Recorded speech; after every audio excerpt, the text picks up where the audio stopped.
কারণ পরমেশ্বর চায় তোমার সেই ফলকে উৎপন্ন করো। প্রভু তোমাকে সেই উত্তম বৃক্ষ রূপে দেখতে চায়, কারণ তোমার মধ্যে সে কোয়ালিটি আছে। পরমেশ্বর তোমাকে সে কোয়ালিটি ম্যান দেখেছে। তুমি নিজেকে নর্মাল ব্যক্তি দেখেছো, কিন্তু পরমেশ্বর তোমাকে সেই আশীষিত ব্যক্তি দেখেছে যিশু নাসি না। হালেলুয়া। আজ অধিকজন ব্যক্তি নিজেদের অতিরিক্ত ভাবনায় নিজেকে চাপিয়ে রেখে দেয়। আজ অতিরিক্ত প্রচুর 100-র মধ্যে 90% বিশ্বাসীরা, আজ 90% বিশ্বাসীরা নিজেদের বিভিন্ন রকমের চিন্তার ভাবনায় নিজেদেরকে দাবিয়ে রাখছে।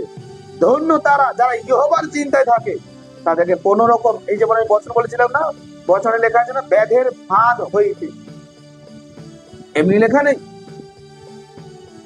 বিভিন্ন চিন্তা আমাদেরকে যখন গ্রাস করতেছে, তখন কি হচ্ছে, আত্মিক চিন্তা অবসর নেয়। আর এটা আমাদের জীবনে সবথেকে বড় মাইনাস পয়েন্ট, কি আমরা জাগতিক চিন্তাতে প্রচুর ভাবে ডুবে আছি। বচনে লেখা আছে, তুমি কি জানো না, যদি তুমি জগতের সঙ্গে মিত্রতা করো, তুমি ঈশ্বরের সঙ্গে শত্রুতা করতেছো। কিন্তু একাধিক সন্তান এটাকে ভুলে যায়, সেইভাবে সে টেক্কা দেয়, সেইভাবে সে পাল্লা দেয়।